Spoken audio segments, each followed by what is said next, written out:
ഹരേ കൃഷ്ണ. ഹരേ കൃഷ്ണ മാതാജി. പ്രണാമം മാതാജി. ഹരേ കൃഷ്ണ. പ്രണാമം മാതാജി. നെറ്റിന്റെ പ്രശ്നമുണ്ട്, വൈഫൈ വീഡിയോ ഓൺ ആക്കണില്ല കേട്ടോ. ഹരേ കൃഷ്ണ. ഹരേ കൃഷ്ണ. കട്ട. ഹരേ കൃഷ്ണ. ഹരേ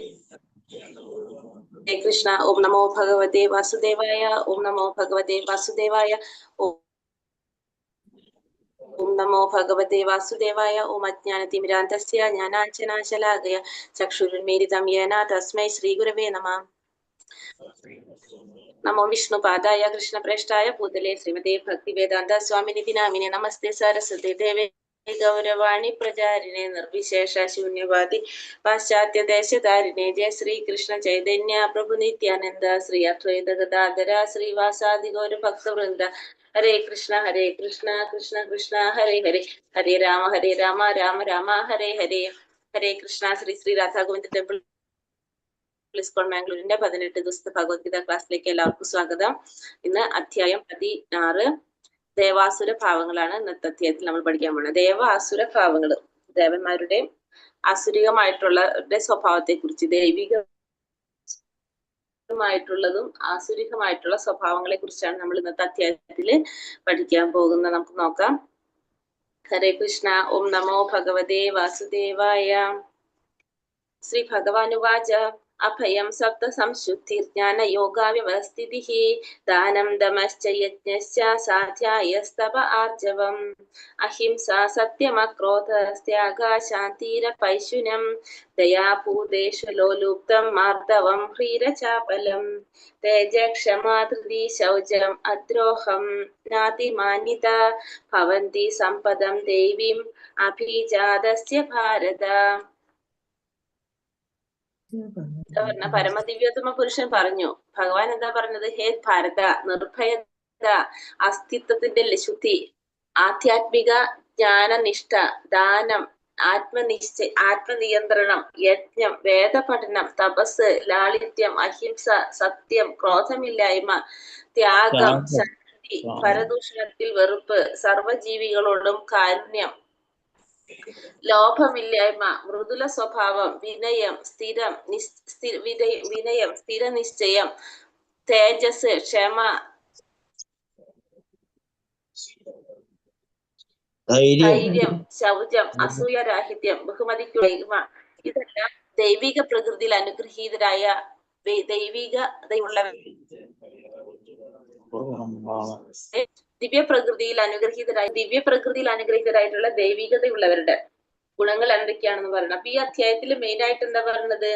ദൈവിക പ്രകൃതിയെയും അതിനനുയോജ്യമായ സ്വഭാവവിശേഷണങ്ങളെയും അതുപോലെ തന്നെ ആസുരിക പ്രകൃതിയെയും അതിന്റെ സ്വഭാവങ്ങളെ കുറിച്ചിട്ടുള്ള കാര്യങ്ങളാണ് പറയുന്നത്. അപ്പൊ ഫസ്റ്റ് പറയുന്നത് എന്താണ്? ഈ ദൈവിക പ്രകൃതിയും അതിനനുയോജ്യമായിട്ടുള്ള സ്വഭാവങ്ങളെ കുറിച്ചാണ് പറയുന്നത്. അപ്പൊ ഫസ്റ്റ് ഭഗവാൻ പറയുന്നത് ദൈവിക പ്രകൃതിയുള്ളവരെ കുറിച്ചാണ്. അപ്പൊ എന്താണ്? നിർഭയത, അസ്തിത്വത്തിന്റെ നിർഭയത. പിന്നെ എന്താണ്? അസ്തിത്വത്തിന്റെ ശുദ്ധി, അസ്തിത്വത്തിന്റെ ശുദ്ധി എന്ന് വെച്ചാൽ നിർഭയം എന്ന് വെച്ചിട്ടുണ്ടെങ്കിൽ ഭയമില്ലാതിരിക്കുക. നമുക്ക് മരണത്തിന് ഏറ്റവും വലിയ ഭയം എന്നാണ് മരണഭയം. ആ ഭയം ഇല്ലാതിരിക്കുക. പിന്നെ അസ്തിത്വത്തിന്റെ ശുദ്ധി എന്ന് വെച്ചിട്ടുണ്ടെങ്കിൽ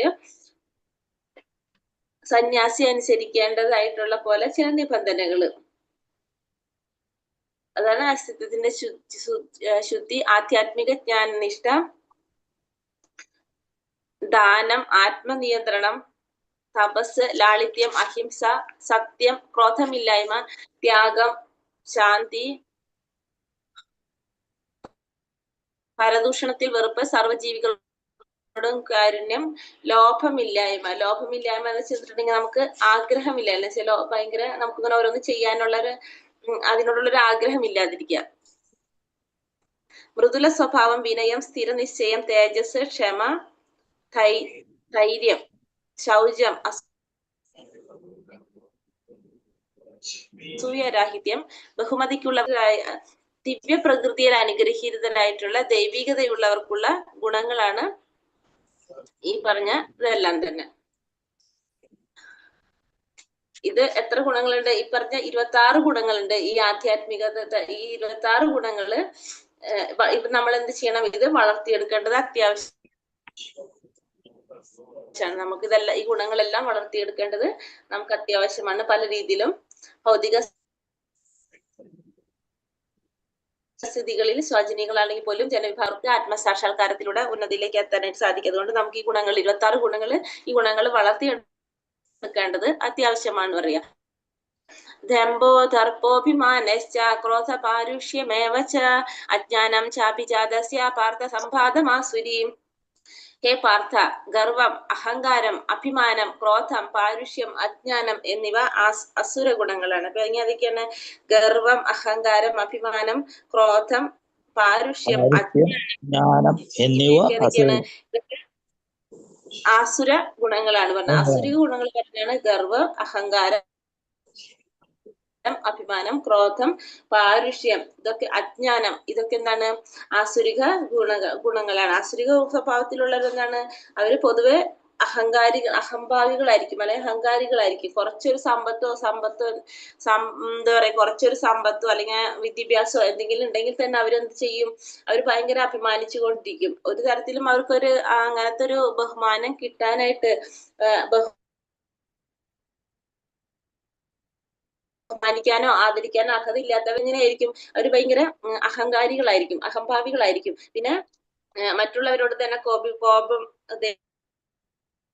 ദേഷ്യം കൂട്ടാനോ പിന്നെ അതേപോലെ തന്നെ കർക്കശ വാക്കുകൾ പറയാനൊന്നും അവർക്ക് യാതൊരു മടി ഉണ്ടാവില്ല. എന്ത് ചെയ്യണം എന്നുള്ളൊരു വിവേചനം ആർക്ക് ഉണ്ടാവില്ല? ആസുരിക സ്വഭാവികൾക്ക് ഉണ്ടാവില്ല. അത് നമ്മൾ നേരത്തെ തന്നെ പറഞ്ഞിട്ടുണ്ടായിരുന്നു അല്ലത്. പിന്നെ അവര് പൊതുവെ എങ്ങനെയായിരിക്കും? മാതൃഗർഭങ്ങളിൽ നിന്ന് ശരീരം ഉളവാക്കുന്നതോട് കൂടി തന്നെ അവരിൽ എന്ത് ആർജിച്ചിട്ടുണ്ടാവും? ഈ ആസുരിക സ്വഭാവങ്ങൾ തുടങ്ങിയിട്ടുണ്ടാവും. പക്ഷെ അത് വളരെ തോറും അവരുടെ ഈ ആസുരികമായിട്ട് വെളിപ്പെട്ടുകൊണ്ട് വന്നുകൊണ്ടിരിക്കുന്നതാണ്. അപ്പൊ ആസുരിക സ്വഭാവികളുടെ അങ്ങനെയാണ്. ദൈവി സമ്പദ് വിമോക്ഷായ നിർബന്ധായ സുരീമത മാശുച സമ്പദം ദേവീം അഭിജാതാസി പാണ്ഡവ. അഭൗതിക ഗുണങ്ങൾ മുക്തിസാധകങ്ങളും ആസുര ഗുണങ്ങൾ കാരണങ്ങളുമാണ്. പാണ്ഡുനന്ദന, ദേവീ ഗുണങ്ങളോട് പിറന്നവനായതുകൊണ്ട് നീ ദുഃഖിക്കേണ്ട. എന്താണ് ആസുരിക സ്വഭാവങ്ങളെ, അഭൗതികമായിട്ടുള്ള ഗുണങ്ങള്, ഭൗതികതയിൽ നിന്ന് വിരക്തി നേടിയിട്ടുള്ള ഗുണങ്ങൾ, നമ്മളെ ഭൗതികതയിൽ ഇല്ലാത്ത ഗുണങ്ങൾ കൊണ്ട് നമുക്ക് എന്താണ്? അത് മുക്തിക്ക് കാരണമാകും. നമ്മൾ അല്ലെ ഭൗതികത്തിൽ നിന്ന് മാറിക്കഴിഞ്ഞാൽ നമ്മൾ എവിടേക്ക് കടന്നു? ആത്മീയത്തിലേക്ക് കടന്നു. അത്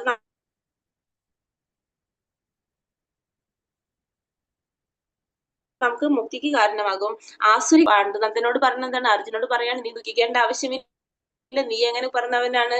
നീ ദൈവിക ഗുണങ്ങൾ കൊണ്ട് പിറന്നവനായതുകൊണ്ട് നിനക്ക് ദുഃഖിക്കേണ്ട കാര്യമില്ല എന്ന് പറയാണ് ഇവിടെ.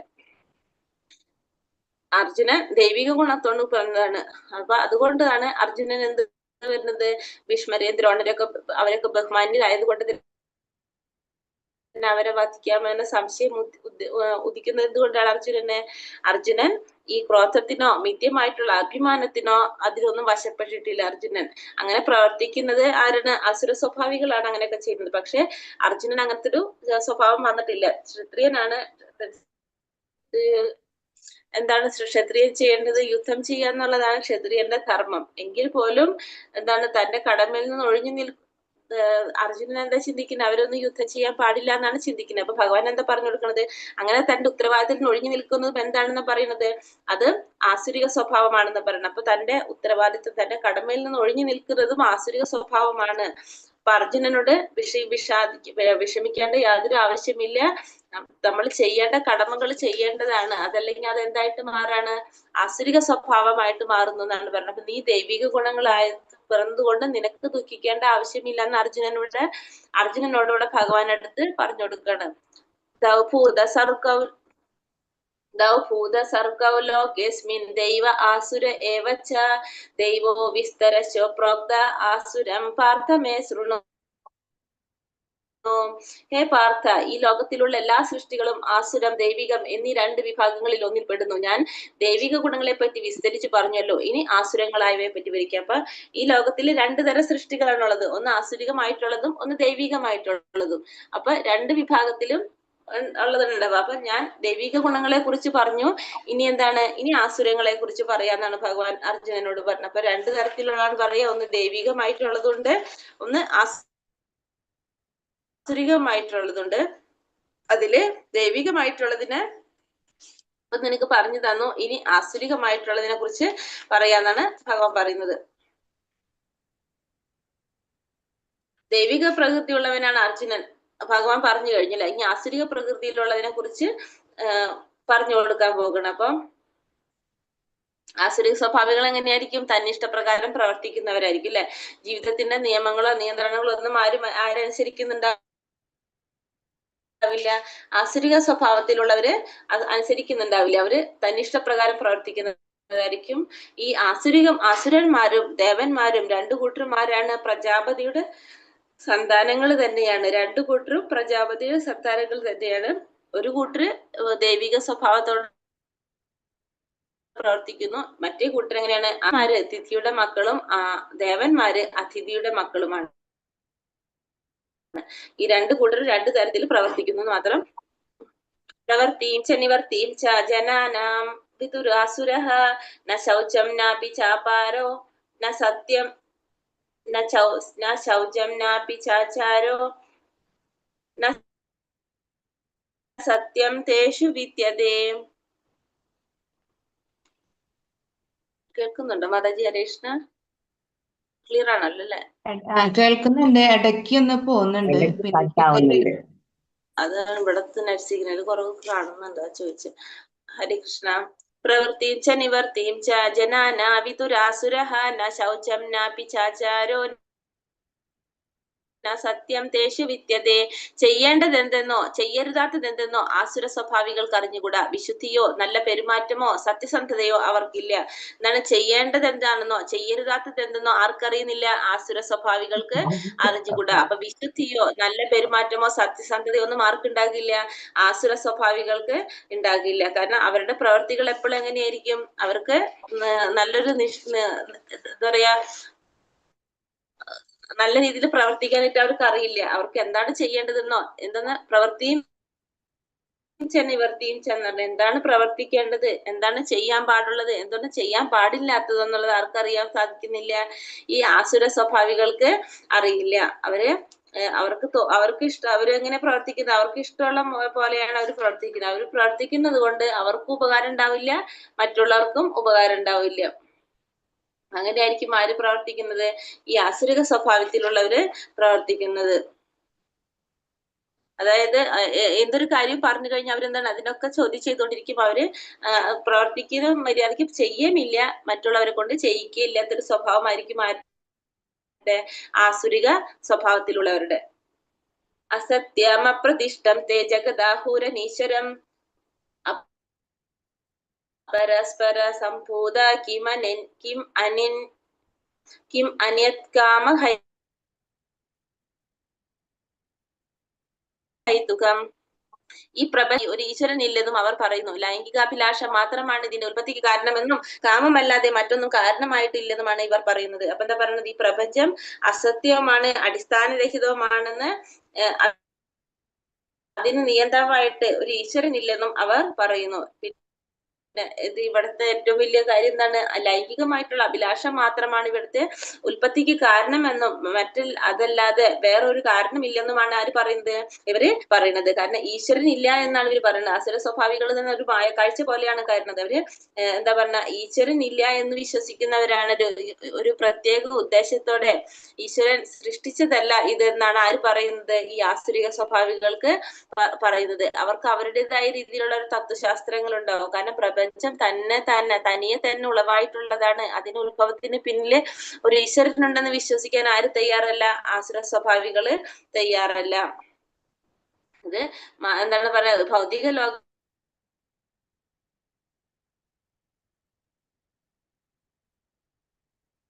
ലോകമെല്ലാം ഭഗവാന്റെ ആജ്ഞയ്ക്കനുസരിച്ച് പ്രകൃതി സൂയതേസ ചരാചരം എന്ന ഭഗവത്ഗീതയിലെ ആ വാക്കുകളെ തന്നെ ആര് വിശ്വസിക്കുന്നില്ല? ഇവരെ വിശ്വസിക്കുന്നില്ല. അസുര സ്വഭാവികള് പ്രപഞ്ച സൃഷ്ടിയെ കുറിച്ച് പൂർണ്ണമായിട്ടുള്ള ഒരു അറിവില്ലാത്തത് കൊണ്ട് തന്നെ ഇവർക്ക് ഓരോരുത്തർക്കും അവരുടെ സിദ്ധാന്തങ്ങളിലൂടെയാണ് ആര് പോകുന്നത്? ഈ ആസുര സ്വഭാവികള് പോകുന്നത്. ഏതാം ദൃഷ്ടിമവഷ്ടഭ്യ നഷ്ടാത്മനോൽപബുദ്ധയഃ പ്രഭാവന്ത്യുഗ്രകർമാണ ക്ഷയായ ജഗദോഹിതഃ. ഈ നിഗമനങ്ങളെ പിന്തുടർന്ന് സ്വയം നഷ്ടപ്പെട്ടവരും അസുരന്മാരുമായ ഈ അല്പബുദ്ധികൾ ലോകനാശകരങ്ങളായ കൊടുംക്രിയകളിൽ ഏർപ്പെടുന്നു. അപ്പൊ എന്താണ്? ഈ നിഗമനങ്ങളെ പിന്തുടർന്നുകൊണ്ട് സ്വയം നഷ്ടപ്പെട്ടവരും അസുരന്മാരും ഈ അല്പബുദ്ധികൾ ലോകനാശകങ്ങളായ കൊടുംക്രിയകളിൽ പോലും ഏർപ്പെട്ടു പോകാൻ. അപ്പൊ ഇങ്ങനെയുള്ള ചിന്താഗതിയാണ് ഇവർക്കുള്ളത് കൊണ്ട് തന്നെ ഇവരെന്താണ്? ലോകനാശകരങ്ങളായ കൊടുംക്രിയകളിലായിരിക്കും ഇവർ ഏർപ്പെട്ടത്. ഇവർക്ക് എന്തായിരിക്കും?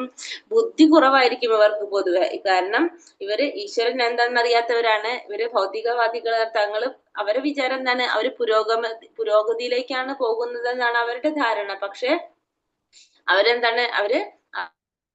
അവർ ശരിക്കും അധോഗതിയിലേക്ക്, ലോകനാശത്തിന് പറ്റുന്ന കാര്യങ്ങളായിരിക്കും അവർ ചെയ്തു പോകുന്നത്. കാരണം അങ്ങനെയുള്ള വ്യക്തികൾ എന്താണ് എങ്ങനെയാണ് പെരുമാറുന്നത്? അവരുടെ സ്വഭാവത്തിൽ എന്താണ് മാറ്റം വരുന്നത്? അവർ പല രീതിയിലുള്ള കണ്ടുപിടുത്തങ്ങൾ ഉണ്ടാക്കുന്നുണ്ടാകും. അങ്ങനെ ഭൗതികമായിട്ടുള്ള പല കണ്ടുപിടുത്തങ്ങളും. അവരുടെ വിചാരം ഇതൊക്കെ മാനവ സംസ്കാരത്തെ മുന്നിലോട്ട് നയിക്കുന്നു എന്നായിരിക്കും. പക്ഷെ എന്താണ്? അവര് ജനങ്ങൾ കൂടുതലും അക്രമാസക്തരാകാനും നിഷ്ഠൂരമാകാനായിരിക്കും കാരണം ഉണ്ടാകുക. ഇപ്പൊ മൃഗങ്ങളോടും മനുഷ്യരോടും ഒരേപോലെ ക്രൂരത കാട്ടാനായിട്ട് തുടങ്ങും. അതേപോലെ തന്നെ എന്താണ്? സർവ്വസംഹാരികളായ പലതും കണ്ടുപിടിക്കും. അതല്ലെങ്കിൽ ഉണ്ടാക്കി അവർ ഉപയോഗിക്കാനായിട്ട് ശ്രമിക്കും. അതായത് അണ്ണായുധമൊക്കെ പോലുള്ള ഇതിനൊക്കെയാണ് പറയുന്നത്. അപ്പൊ ഇതൊക്കെ ഇവരുടെ ധാരണ എന്താണ്? ഇവര് നമ്മളെ മനുഷ്യ സമൂഹത്തിന്റെ ഉന്നതിയാണ് ഇവരൊക്കെ മനസ്സിലാക്കുന്നത്, ചിന്തിക്കുന്നു. പക്ഷെ ഇതൊക്കെ എന്താണ്? ശരിക്കും അധോഗതിയിലായിരിക്കും പോകുന്നത്. കാമമാശ്രിത്യ ദുഷ്പൂരം ദംഭമാനാമദാനിതഃ മോഹാത് ഗൃഹീത്വ സത്യാഹാൻ പ്രവർത്തന്തെ ശുചീവ്രതഃ. അടക്കാനാവാത്ത കാമം പൂണ്ടും ദമ്പം, ദുരഭിമാനം എന്നിവയിൽ മുഴുകി വ്യാമോഹിതരുമായ അസുര സ്വഭാവികൾ ക്ഷണികമായതിൽ ആകൃഷ്ടരായി എന്നും വൃത്തിഹീനമായ കർമ്മങ്ങൾ ചെയ്തു വരുന്നു. ഇവിടുത്തെ പറഞ്ഞത് അടക്കാനാവാത്ത കാമം പൂണ്ടും ദമ്പം, ദുരഭിമാനം എന്നിവയിൽ മുഴുകി വ്യാമോഹിതരുമായ അസുര സ്വഭാവികൾ ക്ഷണികമായതിൽ ആകൃഷ്ടമായി എന്നും വൃത്തിഹീനമായ കർമ്മങ്ങൾ ചെയ്തു വരുന്നു. അപ്പൊ അസുര സ്വഭാവത്തെ കൂടുതൽ പറയുകയാണല്ലോ ഇവിടെ. എപ്പോഴും അവര് എങ്ങനെയാണ്? എന്തുണ്ടാവുന്നില്ല? ഒരു തൃപ്തി വരുന്നില്ല. അവരെ ആഗ്രഹത്തിലുള്ള, അവർക്കത് ആഗ്രഹിക്കാനുള്ളൊരു, അനുഭവിക്കാനുള്ളൊരു അതെന്താണ്? ആ ഒരു ആസക്തി അവരിൽ വളർന്നുകൊണ്ടേയിരിക്കും. അവര് അജ്ഞാനികളാണെന്നുള്ളത് അവർക്ക് മനസ്സിലാകുന്നില്ല. കാരണം തങ്ങൾ തെറ്റായ വഴിക്കാണ് പോകുന്നതെന്ന് അവർക്ക് മനസ്സിലാകാനായിട്ട് സാധിക്കുന്നില്ല.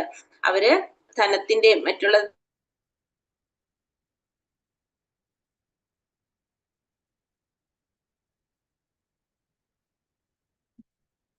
അതിൽ കൂടുതൽ ആകൃഷ്ടരായിട്ട് ആ വഴിക്ക് ജ്യോതികളി മാംസഭോജനം എന്ന് ആകർഷിക്കുന്നത്. അവരിലുണ്ടാവുന്ന അശുദ്ധിക്ക് കാരണം എന്ത് തന്നെയാണ്? ഇതൊക്കെ തന്നെയാണ് അവരുടെ അശുദ്ധിക്ക് കാരണമായിട്ടുള്ളതും. അങ്ങനെ അഹംഭാവം, അടക്കാനാവാത്ത കാമം കൊണ്ടും ദമ്പം, ദുരഭിമാനം എന്നിവയിൽ മുഴുകി വ്യാമോഹിതരായിട്ടുള്ള അസുര സ്വഭാവികൾ ക്ഷണികമായ അതിൽ ആകൃഷ്ടരാകുന്നു. അപ്പൊ ഇതൊക്കെ ക്ഷണികമാണെന്നുള്ളത് ആർക്കും മനസ്സിലാകുന്നില്ല, അസുര സ്വഭാവികൾക്ക് മനസ്സിലാകണില്ല. എന്നും അവരെന്ത് ചെയ്തുകൊണ്ടിരിക്കുന്നു? വൃത്തിഹീനമായ പ്രവർത്തികള് ചെയ്തുകൊണ്ടിരിക്കുകയാണ് ചെയ്തത്. ഇത് ലാസ്റ്റ് പറയാം. നമ്മുടെ സതീദേവിയുടെ, ദക്ഷ പ്രജാപതിയുടെ അഹങ്കാരം കൊണ്ട് പ്രജാപതി, അതിന്റെ ഒരു കഥയാണ്. പ്രജാപതിക്ക് ഉണ്ടാവുന്ന ഒരു അവസ്ഥ. സതി എന്ന് പറഞ്ഞ മകള് മരിക്കുന്നത്. കൃഷ്ണ ഈ ദക്ഷാപ്രതിക്ക് ആടിന്റെ തല വെച്ചു കൊടുക്കാണ് ലാസ്റ്റ്. ശിവനായിട്ടുള്ളൊരു, അത് ലാസ്റ്റ് പറഞ്ഞുതരാം, നോക്കട്ടെ. ഹരേ കൃഷ്ണ. 11-12. ഇന്ദ്രിയ സന്ദർപ്പണമാണ് മാനുഷിക സംസ്കാരത്തിന്റെ പ്രധാന ആവശ്യം എന്നവർ കരുതുന്നു. അക്കാരണത്താൽ ജീവിതാവസാനം വരെയും അളവറ്റ വ്യാകുലതയോടെ കഴിഞ്ഞുകൂടേണ്ടതായും വരുന്നു. അനേകായിരം ആഗ്രഹങ്ങളുടെ വലക്കെട്ടിലകപ്പെട്ട് കാമക്രോധങ്ങൾക്ക് അധീനരായി സുഖഭോഗങ്ങൾക്കായി അന്യായമായിട്ടെങ്കിലും അവർ ധനം സമ്പാദിക്കുന്നു. എന്താണ് ഇന്ദ്രിയ സുഖം മാത്രമാണ് ജീവിതത്തിന്റെ ഉദ്ദേശം എന്തെന്ന് കരുതുന്നതാണ് ആര്? ആസുര സ്വഭാവികൾ. അവരുടെ വിചാരം എന്താണ്? നമ്മൾ ഇന്ദ്രിയങ്ങളുടെ ഇന്ദ്രിയങ്ങളെ സന്തോഷിപ്പിക്കാൻ വേണ്ടിയിട്ട്, അവരുടെ സുഖത്തിന് വേണ്ടിയിട്ടാണ് നമ്മളുടെ ജീവിതത്തിൽ ഉദ്ദേശം മുഴുവൻ അതാണ്. നമ്മള് മരണം വരെ ആ ഒരു ഉദ്ദേശത്തിലായിരിക്കും ആര് പോകുന്നത്? ആസുരിക സ്വഭാവികള് പോകുന്നത്. പിന്നെ മരണത്തിന് ശേഷം എന്താ സംഭവിക്കുക? ചെയ്യുന്ന കർമ്മങ്ങളുടെ ഫലം ആഗ്രഹിക്കാനായിട്ട് വീണ്ടും വേറൊരു ശരീരം എടുത്തിട്ട് വീണ്ടും ജനിക്കേണ്ടി വരികയാണ് ചെയ്യുന്നത്. അവർക്ക് അതിലൊന്നും ആര് വിശ്വസിക്കുന്നില്ല? ഈ ആസുരിക സ്വഭാവികള് വിശ്വസിക്കുന്നില്ല. അപ്പൊ ആസുര സ്വഭാവികള് അവരുടെ ചിന്താഗതി എന്താണ്? അവരുടെ സന്തോഷത്തിന് വേണ്ടിയിട്ട്, അവരുടെ ഇന്ദ്രിയങ്ങളെ സന്തോഷിപ്പിക്കാൻ വേണ്ടിയിട്ടാണ് നമ്മൾ ജന്മം എടുത്തിരിക്കുന്നത്. നമുക്ക് നമ്മളെ സുഖമായിട്ട് സന്തോഷമായിട്ട് നമുക്ക് ജീവിക്കാനുള്ളതാണ് എന്നാണ് ആര് ചിന്തിക്കുന്നത്? ഈ ആസുരിക സ്വഭാവികള് ചിന്തിക്കുന്നത്. ആസുര സ്വഭാവികൾക്ക് അവരിൽ തന്നെ വിശ്വാസമില്ല. പിന്നെ ഭഗവാനിൽ വിശ്വാസം ഉണ്ടാവാൻ പോകുന്നുണ്ടോ? ഇല്ല. അവരെപ്പോഴും ചിന്തിക്കുന്നത് എന്താണ്?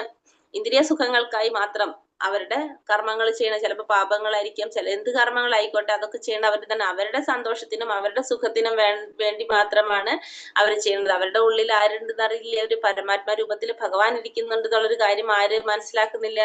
അവര് മനസ്സിലാക്കുന്നില്ല. അവർ ചെയ്യുന്ന പ്രവർത്തികൾക്കെല്ലാം ഭഗവാൻ സാക്ഷിയാണെന്നുള്ളത് അവര് മനസ്സിലാക്കുന്നില്ല. അതായത് നമ്മൾ പറയുന്നുണ്ടല്ലോ, ഒരേ വൃക്ഷത്തിന്റെ കൊമ്പിലിരിക്കുന്ന രണ്ട് പക്ഷികൾ, ഒന്ന് എന്താണ് ശാഖ തോറും പറന്നു കടന്നിട്ട് കയ്പും മധുരമുള്ള ഫലങ്ങൾ കഴിച്ചുകൊണ്ടിരിക്കുകയാണ്, മറ്റേതാണെങ്കിലോ സാക്ഷിയായിട്ട് നിലകൊണ്ടുകൊണ്ടിരിക്കുകയാണ്. തന്മൂലം ഭവിഷ്യത്തുകളെ കോർക്കാതെ എന്താണ് സുഖഭോഗങ്ങൾക്കായിട്ട് മാത്രം എന്തും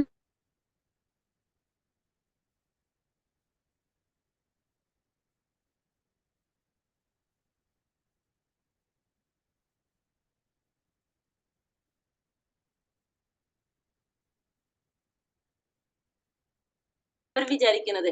ഇന്നെനിക്ക് ഇത്രയേറെ ധനമുണ്ട്, എന്റെ പദ്ധതികൾ അനുസരിച്ച് ഞാൻ ഇനി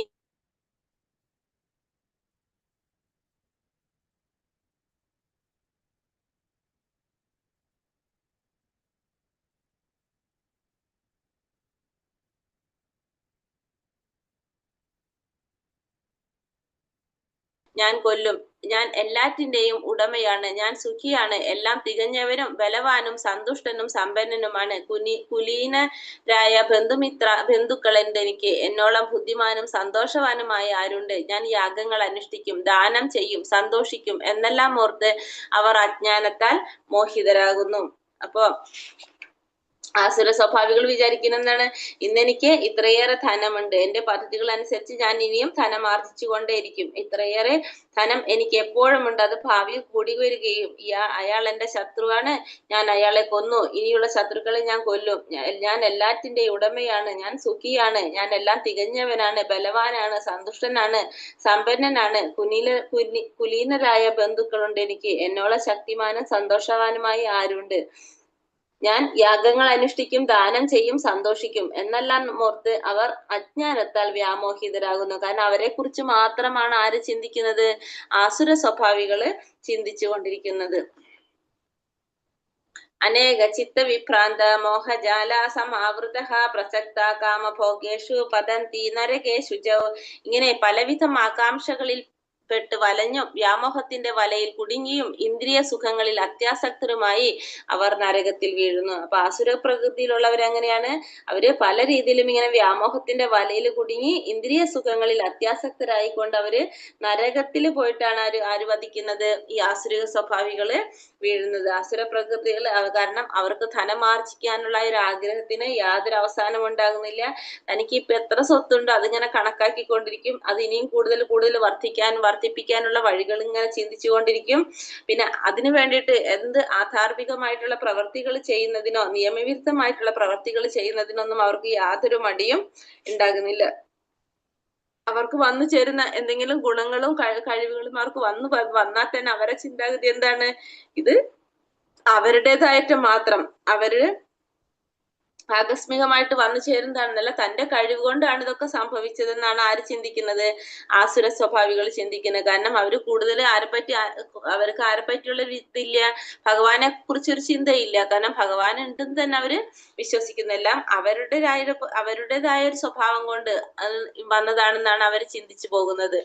നിഷേധികളും സ്വയം സംതൃപ്തരുമായ സമ്പത്ത്, ദുരഭിമാനം ഇവയാൽ വ്യാമോഹിതരായി അഹങ്കാരത്തോടെ അവർ ചിലപ്പോൾ ദൈവിക വിധികൾ അനുസരിക്കാതെ തന്നെ പേരിന് യജ്ഞങ്ങൾ അനുഷ്ഠിക്കാറുണ്ട്. അപ്പൊ നിഷേധികളും സ്വയം സംതൃപ്തരുമാണ് അല്ലെ. അവർ നമ്മൾ പറഞ്ഞു കഴിഞ്ഞു, സമ്പത്ത്, ദുരഭിമാനം ഇവയാൽ വ്യാമോഹിതരായി അഹങ്കാരത്തോടെ അവർ ചിലപ്പോൾ ദൈവിക വിധികൾ അനുസരിക്കാതെ പേരിന് തന്നെ ചില യാഗങ്ങൾ അനുഷ്ഠിക്കാറുണ്ട്. അപ്പൊ എന്താണ്, അവര് വൈദിക ഗ്രന്ഥങ്ങൾ അതിലെ നിബന്ധനകളും ഒന്നും ആര് പാലിക്കാൻ ശ്രമിക്കുന്നില്ല, ഈ ആശ്രിക സ്വഭാവികൾ ശ്രമിക്കുന്നില്ല. കാരണം അവര് ഭഗവാൻ ഉണ്ടെന്ന് തന്നെ അവർ വിശ്വസിക്കുന്നില്ല. പിന്നെ ദൈവികമായിട്ടുള്ള ഗ്രന്ഥങ്ങളൊന്നും അവരൊരിക്കലും ഫോളോ ചെയ്യുന്നില്ല. അവര് യജ്ഞങ്ങൾ അനുഷ്ഠിക്കും എങ്ങനെയാണ്, പേരിന് വേണ്ടി. അവർക്ക് എന്താണോ തോന്നുന്നത് അവർ അവരുടേതായ രീതിയിലായിരിക്കും ഇതൊക്കെ അനുഷ്ഠിക്കുന്നത്. ഈ ഗ്രന്ഥങ്ങളൊന്നും അവര് ഫോളോ ചെയ്യാനായിട്ട് അവർ ശ്രമിക്കുന്നില്ല. അവരുടെ ലക്ഷ്യം എപ്പോഴും എന്താണ്, അവര് നിഷേധികളായിരിക്കും എപ്പോഴും. സ്വത്ത് കുന്നുകൂട്ടുന്നതിനും പിന്നെ അതുപോലെ തന്നെ മിഥ്യമായിട്ടുള്ള അഹംഭാവമൊക്കെ ആയിരിക്കും അവരിൽ ഉണ്ടാകുന്നത്. അപ്പൊ വ്യാമോഹമാണ് ഇതിനൊക്കെ അവർക്ക് കാരണമായിട്ടുള്ളത്. അത്തരക്കാർ സംഭവം വന്നാൽ ആചാര്യന്റെ നിലകൈകൊണ്ട് ആളുകളെ വഴിതെറ്റിക്കാനും സാധ്യതയുണ്ട്. കാരണം ഇങ്ങനെയുള്ളവരെന്താണ്, അവര് സ്വയം ചിന്തിക്കുന്ന എന്താണ്, അവര് എന്തോ വലിയ ആളുകളാണെന്നാണ് അവർ സ്വയം ചിന്തിക്കുന്നത്. എല്ലാതും അവരുടേതായ രീതിയിൽ അവർ അവരുടെ പ്രയത്നം കൊണ്ടുണ്ടായതാണെന്നൊക്കെ അവർ ചിന്തിക്കുന്നു. അപ്പൊ ഇങ്ങനെയുള്ളവര് സമയം ആവശ്യം വന്നു കഴിഞ്ഞാൽ അവർ ആരായിട്ട് മാറും എന്ന് പറഞ്ഞാൽ ആചാര്യന്മാരായിട്ട് മാറും. കാരണം അവരുടെ രീതിയിൽ അവർക്ക് എല്ലാം അറിയുന്നവരാണ്, എല്ലാം തികഞ്ഞവരാണ് അവര്. അപ്പൊ ആചാര്യന്മാരായിട്ട് മാറിയിട്ട് മറ്റുള്ളവരെ വഴിതെറ്റിക്കാനും സാധ്യതയുണ്ടെന്നാണ് പറയുന്നത്.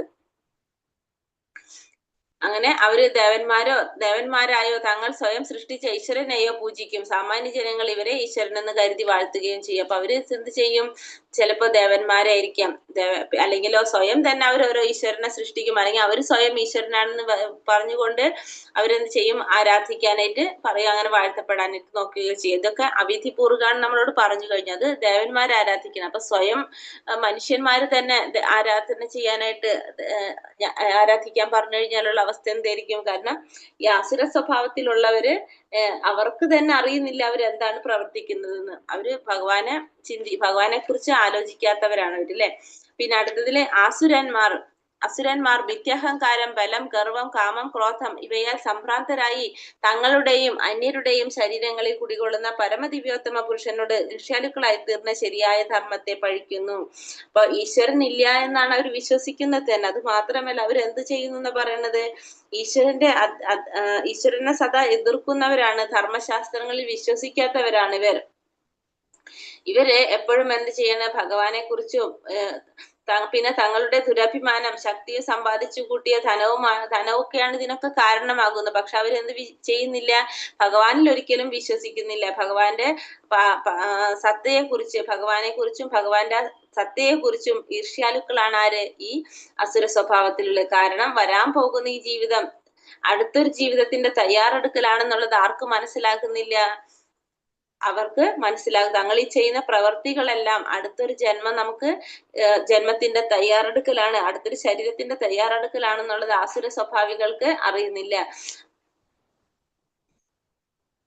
കാരണം അവരെന്താ ചെയ്തുകൊണ്ടിരിക്കുന്ന, ധർമ്മശാസ്ത്രങ്ങളെയും ഭഗവാനോടും എല്ലാവരോടും അവർക്ക് എന്താണ്, മിഥ്യമായിട്ടുള്ള വാദങ്ങൾ ഉയർത്തുകയും ധർമ്മശാസ്ത്രങ്ങളെ നിഷേധിക്കുകയും ചെയ്യാണ് ഇവർ ചെയ്യുന്നത്. എല്ലാ പ്രവൃത്തിയും താൻ ചെയ്യുന്നതാണ്, താൻ സ്വതന്ത്രനാണ്, ശക്തനുമാണെന്ന് ആര് വിശ്വസിക്കുന്നു, ഈ അസുര സ്വഭാവത്തിലുള്ളവര് വിശ്വസിക്കുന്നു. ശക്തി കൊണ്ടും പ്രഭാവം കൊണ്ടും സമ്പത്ത് കൊണ്ടും തന്നോട് തുല്യനായി മറ്റാരുമില്ലെന്നും അതിനാൽ അയാൾ ഏതുവിധം പ്രവർത്തിച്ചാലും ആർക്കും തടയാനാവില്ല എന്നും ആര് ചിന്തിക്കാണ്, ഈ ആസുര സ്വഭാവികള് ചിന്തിക്കുന്നു.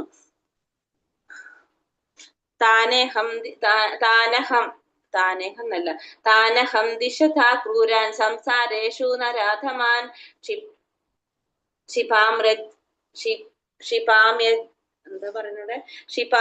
ക്ഷിപാമ്യ ജസ്ര അശുഭ ആസുരശേവ യോനിഷു. ഈർഷ്യാലുക്കളും ദുർബുദ്ധികളുമായ ഈ മനുഷ്യാധമന്മാരെ ഭൗതിക ജീവിത സാഗരത്തിലെ ആസുര യോനികളിൽ തന്നെ ഞാൻ വീണ്ടും വീണ്ടും ജനിപ്പിക്കുന്നു. അപ്പൊ ഈർഷ്യാലുക്കളും ദുർബുദ്ധികളുമായ ഈ മനുഷ്യാധമന്മാരെ ഭൗതിക ജീവിത സാഗരത്തിലെ ആസുര യോനികളിൽ തന്നെയാണ് ഭഗവാൻ എന്ത് ചെയ്യുന്നത്, വീണ്ടും വീണ്ടും ജനിപ്പിച്ചുകൊണ്ടിരിക്കുന്നത്. അപ്പൊ ഏത് ശരീരത്തിൽ വന്നാലും ഭഗവാന്റെ ഇച്ഛയ്ക്ക് അനുസരിച്ചാണ് ഏത് ശരീരം സ്വീകരിക്കണം എന്നുള്ളത് ഭഗവാന്റെ ഇച്ഛയ്ക്ക് അനുസരിച്ചാണെന്ന് ഇവിടെ നമുക്ക് മനസ്സിലാക്കി തരണം. അപ്പൊ അസുര സ്വഭാവികള് അവരുടെ സ്വഭാവം ഇങ്ങനെയൊക്കെ ആയിരിക്കില്ല, തന്നിഷ്ടം പോലെ പ്രവർത്തിക്കുന്നതായിരിക്കും.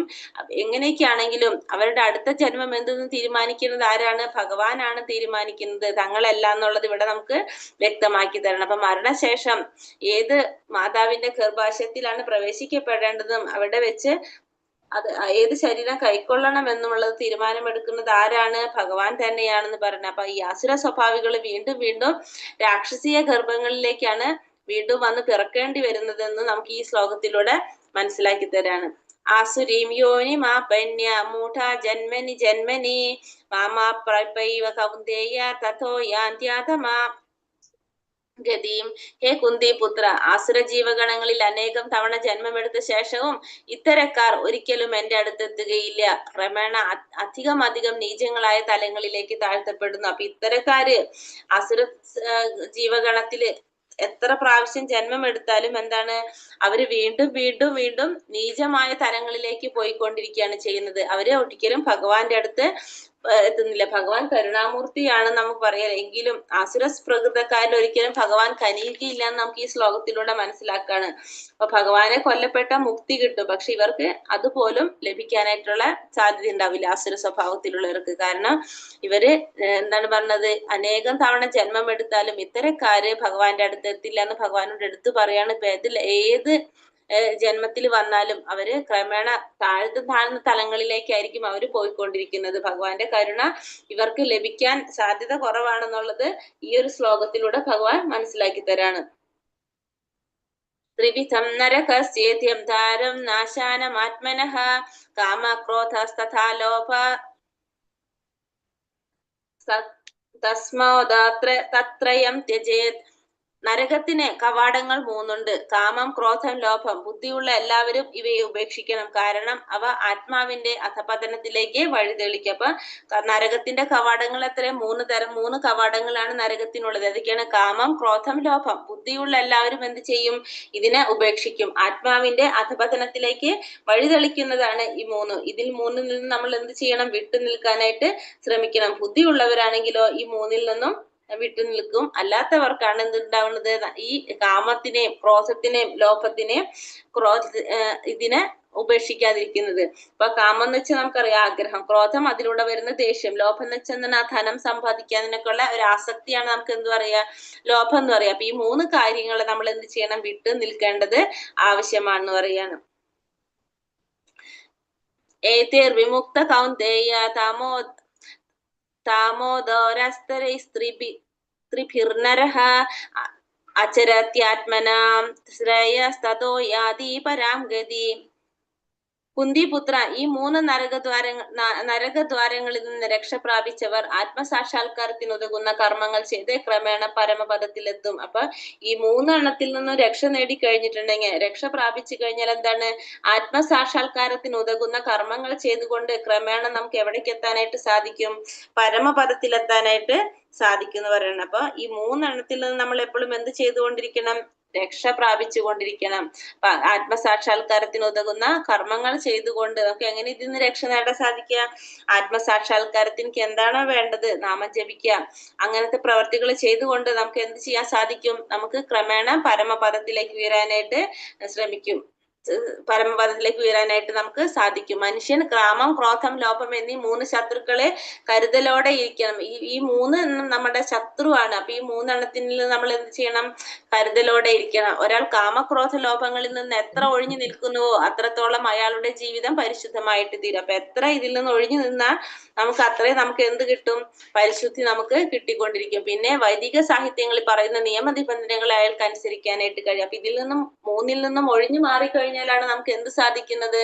നമുക്ക് ഈ വൈദിക നിബന്ധനകൾ അനുസരിക്കാനായിട്ട് നമുക്ക് സാധിക്കുന്നത്. മനുഷ്യ ജീവിത നിയന്ത്രണത്തിനുള്ള ഈ പ്രമാണങ്ങളെ സ്വീകരിച്ചുകൊണ്ട് ക്രമേണ ആധ്യാത്മിക ഉന്നതിയിലേക്ക് ഉയരാനായിട്ട് സാധിക്കും. ഇങ്ങനെ കൃഷ്ണാവബോധം വരെ എത്താൻ ഭാഗ്യമുണ്ടായവന് വിജയം സുനിശ്ചിതമാണ്. അപ്പൊ ഇങ്ങനെ കൃഷ്ണാവബോധത്തിലേക്ക് എത്താനായിട്ട് സാധിച്ചു കഴിഞ്ഞാൽ അവർക്ക് പിന്നെ വിജയം ഉണ്ടാവും. കാരണം ഭഗവാനെ കുറിച്ച് നമുക്ക് മനസ്സിലാക്കാൻ സാധിക്കും. നമ്മൾ ഓട്ടോമാറ്റിക്കലായിട്ട് നമ്മൾ എന്ത് ചെയ്തുകൊണ്ടിരിക്കും? അതിന് വേണ്ട കാര്യങ്ങൾ ചെയ്തുകൊണ്ടിരിക്കും. അപ്പൊ അതുകൊണ്ട് നമ്മൾ എന്ത് ചെയ്യാൻ ശ്രമിക്കണം? നമ്മൾ ഈ വൈദിക പ്രമാണങ്ങൾ അനുസരിച്ച് അതിനെ സ്വീകരിച്ചുകൊണ്ട് നമ്മൾക്ക് അത് നമ്മളുടെ ജീവിതത്തിൽ പ്രാക്ടിക്കൽ ആക്കാനായിട്ട് ശ്രമിക്കണം. അങ്ങനെ ചെയ്തു കഴിഞ്ഞാൽ നമുക്ക് സ്വാഭാവികമായിട്ടും പരമപദം പ്രാപിക്കാനായിട്ട് സാധിക്കും, ജീവിതത്തില് പരിപൂർണത നേടാനായിട്ട് സാധിക്കും. അല്ലാത്തവർക്ക് ഇതൊന്നും അനുസരിക്കാത്തവർക്ക് ഇതിനൊന്നും സാധിക്കുന്നില്ല. യശാസ്ത്രവിധിമുത്സൃജ്യ വർത്തത്തെ കാമകാരതഃ ന സാ സിദ്ധിമവാപ്നോതി ന സുഖം ന പരാംഗതി. ശാസ്ത്രവിഹിതങ്ങളായ വചനങ്ങളെ കണക്കിലെടുക്കാതെ തന്നിഷ്ടം പോലെ പ്രവർത്തിക്കുന്നവർക്ക് പരിപൂർണതയോ പരമലക്ഷ്യപ്രാപ്തിയോ സുഖം പോലുമോ നേടാനാവില്ല. അപ്പൊ ശാസ്ത്രവിഹിതങ്ങളായിട്ടുള്ള ഈ വചനങ്ങളെ കണക്കിലെടുക്കാതെ തന്നിഷ്ടം പോലെ പ്രവർത്തിക്കുന്നവർക്ക് എങ്ങനെയായിരിക്കും? അവർക്ക് ജീവിതത്തിൽ പരിപൂർണതയും ഉണ്ടാവില്ല, പരമലക്ഷ്യപ്രാപ്തി ഉണ്ടാവില്ല, സുഖം പോലും ആർക്കുണ്ടാവില്ല? ഇങ്ങനെയുള്ളവർക്ക് ഉണ്ടാവില്ല. അവർക്ക് തന്നിഷ്ടം പോലെ പ്രവർത്തിക്കുന്നവരായിരിക്കും. അതുകൊണ്ട് തന്നെ അവർക്ക് ജീവിതത്തിൽ ഒരിക്കലും പരിപൂർണത നേടാനായിട്ട് സാധിക്കുന്നില്ല. അവരെന്തെന്ന് പറയാ, ഇത് പ്രയോഗത്തിൽ വരുത്താത്തവര് നരാധമന്മാരെന്ന് പറയാം. കാരണം സ്വന്തം ജീവിതത്തില് ഇതൊക്കെ പ്രവർത്തിക്കേണ്ടതാണെന്ന് മനസ്സിലാക്കിയിട്ടും ചെയ്യാത്തവരുണ്ടാവും. നമുക്കറിയാം, ഈ വൈദികമായിട്ടുള്ള ഈ നിയമങ്ങൾ അനുസരിച്ചായിരിക്കും നമ്മളെ ജീവിതത്തിൽ നമ്മൾ ചെയ്യേണ്ടതാണെന്ന്. നമുക്ക് അറിഞ്ഞിട്ട് നമ്മളത് പ്രവർത്തിക്കുന്നില്ലെങ്കിൽ നമ്മൾ ആരാണ്? നരാധമന്മാരാണ്. ഇപ്പൊ മനുഷ്യനായിട്ട് ജനിച്ച ജീവാത്മാവ് ബുദ്ധി ഉപയോഗിച്ച് സ്വന്തം ജീവിതത്തെ എന്ത് ചെയ്യാനായിട്ട് ശ്രമിക്കേണ്ടതാണ്? ഈ പറഞ്ഞിരിക്കുന്ന നിബന്ധനകൾ അനുസരിച്ച് കൊണ്ടുപോകാനായിട്ട് ശ്രമിക്കേണ്ടതാണ്. ബാധ്യസ്ഥനാണ് അതിന്. അത് സ്വയം ചെയ്യാതിരിക്കുകയാണെങ്കിൽ എങ്ങനെയാണ്? അവരെ നരാധമന്മാരെന്നായിരിക്കും നമുക്ക് പറയേണ്ടി വരുന്നത്. കാരണം അവര് എന്ത് ചെയ്യുന്നില്ല, അവര് എത്ര പറഞ്ഞാലും എന്തനുസരിക്കാത്തവരായിരിക്കും? ഈ വൈദിക ഗ്രന്ഥങ്ങൾ അനുസരിക്കാത്തവരായിരിക്കും. നമ്മള് ഓരോ സമൂഹത്തിൽ ഓരോ നിയമങ്ങൾ പറയുന്നുണ്ട്. ശാസ്ത്രങ്ങൾ അനുസരിച്ച് നമ്മൾ ചെയ്യേണ്ടതായിട്ടുള്ള കർമ്മങ്ങളും കാര്യങ്ങളും ചെയ്യേണ്ടതാണ്. അത് ചെയ്യുന്നില്ലെങ്കിൽ, ചെയ്യേണ്ടതാണെന്ന് അറിഞ്ഞിട്ടും അവരത് ചെയ്യാതിരിക്കുകയാണെങ്കിൽ എന്താണ്? അവര് നരാധമന്മാരാണെന്ന് പറയും. അവരെ തന്നിഷ്ടക്കാരെന്ന് പറയാനായിട്ട് സാധിക്കും. ഇത് ഭഗവാന്റെ ശാപം ഏൽക്കാനായിട്ട് വിധിക്കപ്പെട്ടവരാണ് അത്തരത്തിലുള്ളവര്. അപ്പൊ മനുഷ്യ ജീവിതത്തിന്റെ പരിപൂർണത അവർക്ക് ലഭിക്കുന്നില്ല. കാരണം ജീവിതം പവിത്രീകരിക്കുക എന്നുള്ളതാണ് നമ്മളുടെ മനുഷ്യ ജീവിതത്തിന്റെ ലക്ഷ്യം. ആ പരിപൂർണത ആർക്ക് ലഭിക്കുന്നില്ല? ഇത്തരക്കാർക്ക് ലഭിക്കുന്നില്ല. സുഖം ഒന്നും ഉണ്ടാകില്ല അവർക്ക് തന്നിഷ്ടം പോലെ പ്രവർത്തിക്കുന്ന അതുകൊണ്ട് പരിപൂർണത ഉണ്ടാവില്ല, പരമലക്ഷ്യപ്രാപ്തി ഉണ്ടാവില്ല, സുഖം പോലും അവർക്ക് അനുഭവിക്കാനായിട്ട് സാധിക്കില്ല. ഇത് ഓരോ യുഗത്തിലും ഉള്ളവരുടെ പറ്റി പറയണം. സത്യയുഗത്തിൽ എന്താണ്? രണ്ട് ലോകങ്ങൾ തമ്മിലായിരുന്നു യുദ്ധം ഉണ്ടായിരുന്നത്, അല്ലെ? രണ്ട് ലോകങ്ങൾ, അസുരന്മാരും ദേവന്മാരും. അപ്പൊ ഭൂമിക്ക് മുകളിലും താഴെയുമായിട്ട് ആയിരുന്നു യുദ്ധം വന്നിരുന്നത്. പക്ഷെ ത്രേതായുഗത്തിൽ വന്നപ്പോൾ എന്തായത്? ശ്രീരാമനും രാവണനും തമ്മിൽ ഒരു ലോകത്ത് രണ്ട് രാജ്യങ്ങൾ തമ്മിലായിട്ട് യുദ്ധമായി. ദ്വാപരയുഗം വന്നപ്പോ ഒരേ ലോകത്തിൽ തന്നെ ഒരേ കുടുംബത്തിൽ അതല്ലേ, ഒരു കുടുംബത്തിലെ രണ്ട് ചേട്ടന്റെയും അനിയന്റെയും മക്കൾ തമ്മിൽ, അതായത് അങ്ങനെയായിട്ട് മാറി. അത് കഴിഞ്ഞിട്ട് കലിയുഗം വന്നപ്പോൾ എന്തായിട്ട് മാറിയത്? കലിയുഗത്തിൽ എങ്ങനെയാ വരുന്നത്? കലിയുഗത്തില് ആരെല്ലാം തമ്മിലാണ് മത്സരം നടക്കുന്നത്? ഒരു വ്യക്തിയുടെ ഉള്ളിൽ തന്നെയാണ് മത്സരം നടക്കുന്നത്. കലിയുഗത്തിലാവുമ്പോ ഒരു വ്യക്തിയിൽ തന്നെയാണ് എന്തുള്ളത്? നല്ലതും ചീത്തയും ഉള്ളത്. ഒരു വ്യക്തിയിൽ തന്നെ ആസുരിക സ്വഭാവവും ദൈവിക സ്വഭാവം എങ്ങനെയാണുള്ളത്? ഒരു വ്യക്തിയിൽ തന്നെ. സത്യയുഗത്തിൽ വന്നപ്പോ അത് രണ്ട് ലോകങ്ങളിലായിരുന്നു. ത്രേതായുഗത്തില് ഒരേ ലോകത്തെ രണ്ട് രാജ്യങ്ങളിലായിരുന്നു. ദ്വാപരയുഗത്തില് ഒരു കുടുംബത്തിലെ വ്യക്തികളിലായിരുന്നു. പക്ഷെ കലിയുഗം വന്നപ്പോൾ എന്താണ്? ഒരാളിൽ തന്നെയാണ് ആസുരിക സ്വഭാവവും ദൈവിക സ്വഭാവവും ഉള്ളത്. രണ്ട് സ്വഭാവം ആരിൽ തന്നെയുണ്ട്? ഒരാളിൽ തന്നെയുണ്ട് കലിയുഗത്തിൽ. അപ്പൊ മത്സരം ആര് തമ്മിലാണ്? ആ വ്യക്തിയിലുള്ളിൽ തന്നെയാണ് മത്സരം നടക്കുന്നത്. ദൈവിക സ്വഭാവവും ആസുരിക സ്വഭാവവും ആ വ്യക്തിയിൽ തന്നെയാണ് ഉള്ളത്. തസ്മാച്ച ശാസ്ത്രം പ്രമാണം തേ കാര്യകാര്യാവ്യവസ്ഥിതൗ ജ്ഞാത്വാ ശാസ്ത്രവിധാനോക്തം കർമ്മ കർത്തൂമിഹർഹസി. എന്ത് ചെയ്യണം, എന്ത് ചെയ്യാൻ പാടില്ല എന്ന് ധർമ്മശാസ്ത്രങ്ങളുടെ അടിസ്ഥാനത്തിൽ ഒരാൾ മനസ്സിലാക്കണം. ഈ നിബന്ധനകൾ പഠിച്ച ശേഷം മാത്രം പ്രവർത്തിക്കുക. തന്മൂലം ക്രമേണ ഉന്നതി പ്രാപിക്കാം. അപ്പൊ എന്ത് ചെയ്യണം, എന്ത് ചെയ്യാൻ പാടില്ല എന്നുള്ളത് ഒരാള് മനസ്സിലാക്കണം. അത് എങ്ങനെയാ മനസ്സിലാക്കേണ്ടത്? സ്വന്തം തീരുമാനത്തിലല്ല മനസ്സിലാക്കുന്നത്, ധർമ്മശാസ്ത്രങ്ങളുടെ അടിസ്ഥാനത്തിലായിരിക്കണം അയാൾ അത് മനസ്സിലാക്കേണ്ടത്. ഈ നിബന്ധനകൾ പഠിച്ചറിഞ്ഞ ശേഷം പ്രവർത്തിക്കുക. ഈ നിബന്ധനകളെല്ലാം മനസ്സിലാക്കി പ്രവർത്തിച്ചു കഴിഞ്ഞാൽ അയാൾക്ക് എന്താണ്? അയാൾക്ക് ഉന്നതിയിലേക്ക് ഉയരാനായിട്ട് സാധിക്കും, ഉന്നതി പ്രാപിക്കാനായിട്ട് സാധിക്കും. അപ്പൊ എന്ത് ചെയ്യണം, എന്ത് ചെയ്യാൻ പാടില്ല എന്നുള്ളത് ധർമ്മശാസ്ത്രങ്ങളുടെ അടിസ്ഥാനത്തിൽ അയാൾ മനസ്സിലാക്കി ആ നിബന്ധനകൾ പഠിച്ചറിഞ്ഞ ശേഷം മാത്രം പ്രവർത്തിച്ചു കഴിഞ്ഞാൽ അയാൾക്ക് എന്താണ് ക്രമേണ ഉന്നതി പ്രാപിക്കാനായിട്ട് സാധിക്കും. അപ്പൊ വേദങ്ങളിൽ പറഞ്ഞിരിക്കുന്ന പ്രകാരം എന്ത് ചെയ്യണം, എന്ത് ചെയ്യാൻ പാടില്ല എന്നുള്ളൊരു ധാരണ ആർക്കുണ്ടാവണം? സാധാരണക്കാർക്കുണ്ട്, മനുഷ്യർക്ക് ഉണ്ടായിരിക്കണം. ആ ധർമ്മശാസ്ത്രങ്ങൾ അടിസ്ഥാനത്തിലായിരിക്കണം ഒരാള് പ്രവർത്തിക്കേണ്ടത്. ഈ നിബന്ധനകൾ പഠിച്ചറിഞ്ഞ ശേഷം മാത്രം പ്രവർത്തിച്ചാൽ തന്മൂലം അവർക്ക് ഉന്നതി പ്രാപിക്കാനായിട്ട് സാധിക്കും. ഭഗവത്ഗീതയിലൂടെ കൃഷ്ണൻ അറിയുകയും കൃഷ്ണാവബോധം ഉൾക്കൊള്ളുകയും ചെയ്ത് ഭക്തിയുടെ സേവനത്തിൽ മുഴുകുന്ന വേദ സംഹിതകൾക്ക് നൽകാവുന്ന കൃഷ്ണജ്ഞാനം അത്രയും നേടിക്കഴിഞ്ഞു. അപ്പൊ ഭഗവത്ഗീതയിലൂടെ നമുക്ക് എന്താ മനസ്സിലാക്കണം? ഭഗവാനെ കുറിച്ച് അറിയാൻ സാധിക്കുന്നു, കൃഷ്ണാവബോധം ഉൾക്കൊള്ളാൻ സാധിക്കുന്നു, ഭക്തിയുടെ സേവനത്തിൽ മുഴുകുന്നവനും വേദസംഹിതകൾക്ക് നൽകാവുന്നത്ര അത്യുത്കൃഷ്ട ജ്ഞാനം അത്രയും നേടിക്കഴിഞ്ഞു. അപ്പൊ ഭഗവത്ഗീതയിലൂടെ നമുക്ക് ഏതൊക്കെ ജ്ഞാനം നേടുന്നുണ്ട്? നമുക്ക് വേദസംഹിതയിലൂടെ കിട്ടാവുന്ന ഏറ്റവും ഉത്കൃഷ്ടമായ ജ്ഞാനം നമുക്ക് ഭഗവത്ഗീതയിലൂടെ നേടാനായിട്ട് സാധിക്കുന്നുണ്ട്. ചൈതന്യ മഹാപ്രഭു ഈ പ്രക്രിയ അത്യന്തം ലളിതമാക്കിയിട്ടുണ്ട്. എന്താ പറയണത്?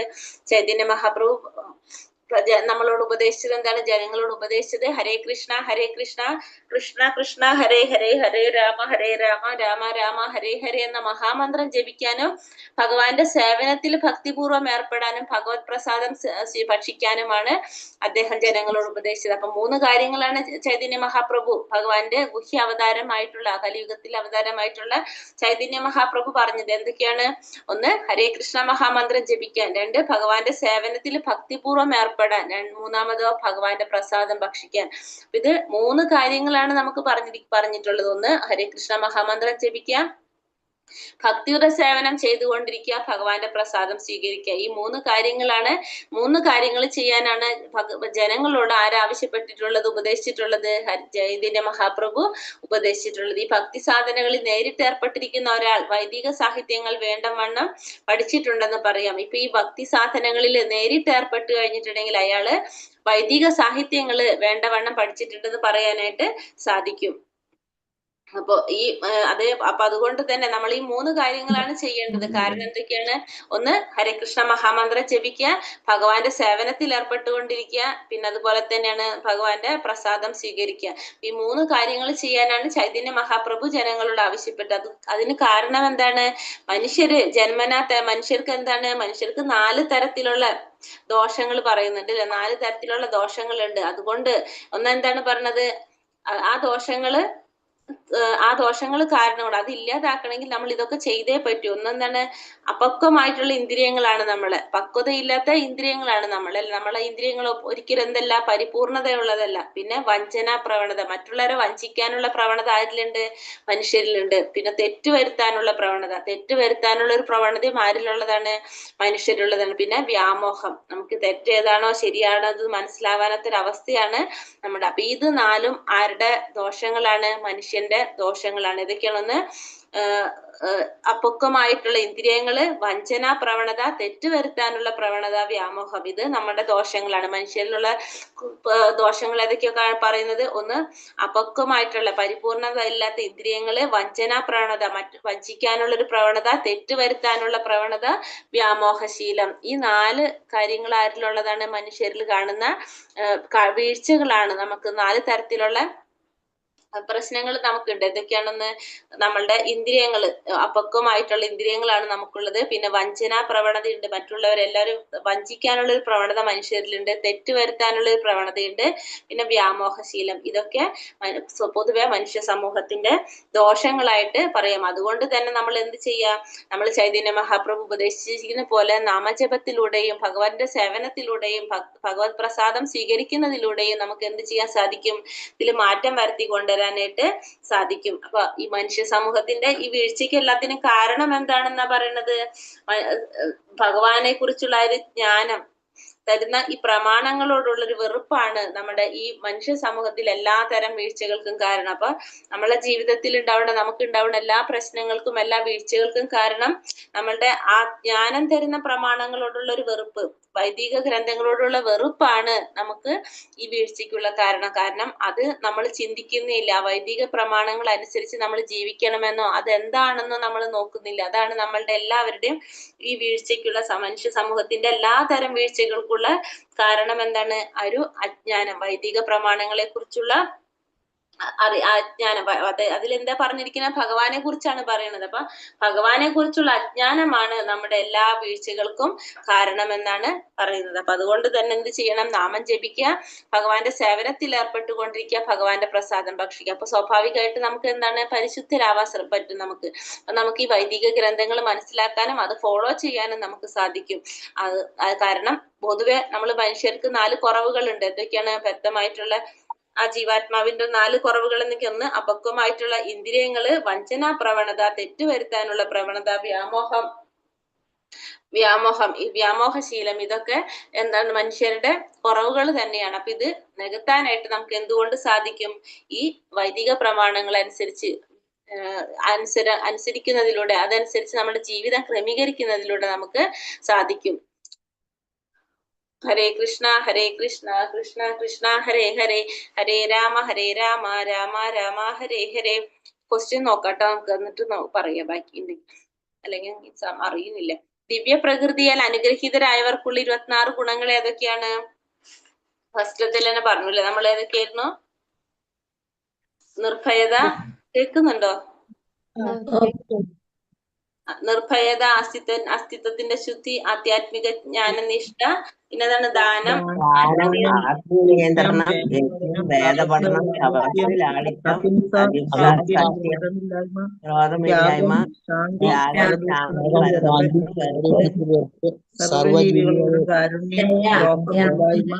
സ്വഭാവം, വിനയം, സ്ഥിരനിശ്ചയം, ക്ഷമ, ധൈര്യം, ശൗചം, അസൂയ, രാഹിത്യം, ബഹുമതിക്കുള്ള സ്വഭാവം, അതൊക്കെ ദൈവികതയുള്ളവർക്കുള്ള ഗുണങ്ങളാണ്. പറയുന്നത് 26 ഗുണങ്ങൾ പറയുന്നുണ്ട്. അപ്പൊ അത് ഉള്ളത് നമ്മൾ നിലനിർത്താൻ ശ്രമിക്കുക, നമ്മൾ ഇല്ലാത്തത് ഉണ്ടാക്കിയെടുക്കാൻ ശ്രമിക്കുക. നമുക്ക് നോക്കാം ഇതിൽ ഏതൊക്കെ നമുക്കുള്ളത് നോക്കാം. ഉള്ളത് നമ്മൾ നിലനിർത്തിക്കൊണ്ടു പോകണം, ഇല്ലാത്തത് നമ്മൾ എന്ത് ചെയ്യണം? ഉണ്ടാക്കാനായിട്ട് നമ്മൾ ശ്രമിക്കുക. അർജുനൻ ഏത് ഗുണത്തിലാ പിറന്നത് എന്നാണ് ഭഗവാൻ പറയുന്നത്? ജൈവിക ഗുണത്തില്. ഈ ആസുര സ്വഭാവത്തിലുള്ളവരുടെ സ്വഭാവങ്ങൾ എങ്ങനെയാ പറഞ്ഞത്? ആസുര സ്വഭാവികള് കുറെ പറയും. ക്രോധം, പാരുഷ്യം, സന്നിഷ്ഠക്കാരായിരിക്കും. സന്നിഷ്ഠക്കാരായിരിക്കും അവര് അവരുടെ ഇഷ്ടത്തിനായിരിക്കും അവർ പ്രവർത്തിക്കുന്നത്. ഭഗവാൻ ഉണ്ടെന്ന് പോലും അവർ വിശ്വസിക്കുന്നില്ല, ഭഗവാനെ പറ്റി ചിന്തിക്കുന്നില്ല, സ്വന്തം ഇഷ്ടത്തിന് പ്രവർത്തിക്കുകയാണ് ചെയ്യുന്നത്. പിന്നെ ഈ പ്രപഞ്ചം തന്നെ മായാലോകാണെന്നാണ് അവർ ചിന്തിക്കുന്നത്. കാരണം അത് തന്നെ ഉണ്ടായിട്ടുള്ളതെന്നൊക്കെയാണ് ആര് ചിന്തിക്കുന്നത്? ആസുര സ്വഭാവികള് ചിന്തിക്കുന്നത്. പിന്നെ സത്യസന്ധതയോ അവർക്കില്ല, അവർക്കൊന്നും ഉണ്ടാവില്ല. അങ്ങനെ കുറെ സ്വഭാവങ്ങൾ പറയുന്നുണ്ടല്ലേ, കാര്യങ്ങൾ പറയുന്നുണ്ട്. അവരുടെ ജീവിതാവസാനം വരെ അവർ അങ്ങനെ തന്നെ ചിന്തിച്ചു പോകുന്നവരായിരിക്കും. പറയുന്നത് ശ്ലോകം 20 ആരെ കുറിച്ചാണ് ഭഗവാൻ പറയുന്നത്? ആസുര സ്വഭാവം കൂടിയവരുടെ. ആസുര സ്വഭാവത്തില് അനേകം തവണ